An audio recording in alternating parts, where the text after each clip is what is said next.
Trying to get it to work. It's actually, this is a new microphone I got. The other one seemed to not be working good, but this one sounds really good. But a few videos ago, um, I was saying that, talking about my neighbor, Papa John, and uh, saying what a good neighbor he was. He's like 85 or 86 years old. And let me a second here. We'll get me a chair. And I'm back here. Actually, this chair here, see the purple? It was my neighbor's chair. On the other side of me, Wanda, great woman. But back to Papa John, is 85, 86 years old. He's lived in the house to the east of me even before he moved into our house. We've been here over 30 some years. But he's been a great neighbor. He's moving to Tennessee with his son, but a little bit of history on him. He's deaf, and he's been deaf since he was 2 years old, and he's able to talk pretty clearly. I mean, you have to kind of read lips with him, but he's learned how to talk when he was 2 or gotten a little bit older. By his family kept making him. He had a twin sister that made him talk, made him sound out words, and over the years he learned how to do it. But when he was young, he said if he didn't pronounce the words correctly, that they would kick him. I know it sounds cruel, but he actually said it was a good thing for him because he was actually able to learn how to talk with that method. And he's been a great neighbor. He went to trade school or college, and he learned how to do drafting. And he did.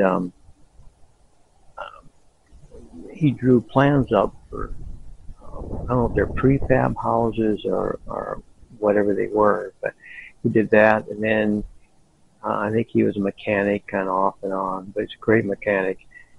85, 86 years old, and he can really think on his feet. The other day, we were over at his house, and he has these 2 big white barrels that I'm going to use, one for composting and some other stuff he was going to give me because he's getting ready to move and getting rid of stuff he has. He has a lot of stuff.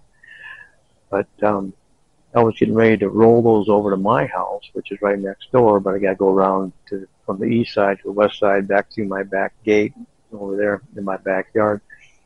And I started rolling. He goes, "Hey, no, get your pickup." So I never thought of that. So brought my pickup over and loaded it up. Took it to my house. It would have taken me probably a half hour. It took me maybe 5 minutes. But there was a time when I was having trouble with my '64 Chevy pickup. Yeah, half ton, just an old beater. It was rusted and dented up. And I had it like 20 years. And I'd had it a few years, and I had trouble with the taillight staying on. And one day he was over, we were talking, and I showed him what was going on. And he told me to step on the bumper. I did. The lights came on. He said, "Get off the bumper." I got off, and the lights went off. I go, "It's weird, weird." And I worked on cars over the years, but I just didn't put 2 and 2 together. He said, "The problem is the ground."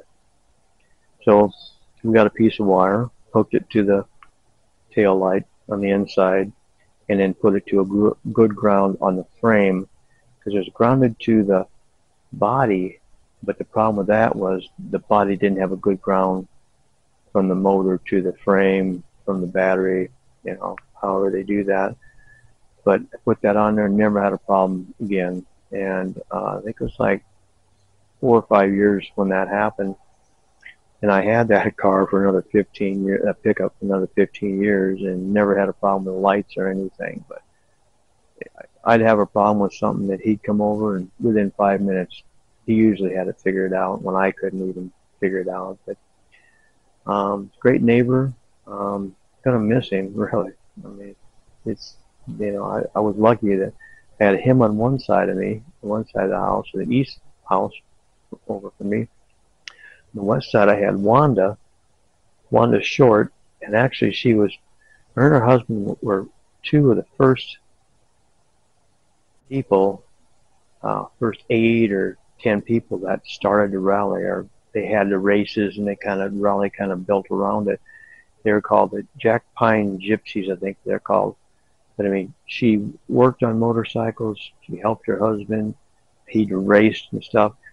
And she'd been in the Navy in World War II. And I think she was based on Oklahoma, some Air Force base down there. I think that's where it was at. But she worked on airplane engines. And somehow she got hooked up with the blimps. And she went out to California for a while. I think she was stationed out there for a while. And she said she was one of the people that put the blimps to bed. They did. They hooked cables to it, and then they guided it either into a covered area or an area where they could tie them down. Otherwise, they'd just fly away. But she had some really good stories. Great lady. I miss her. She's been gone about 7 years or so.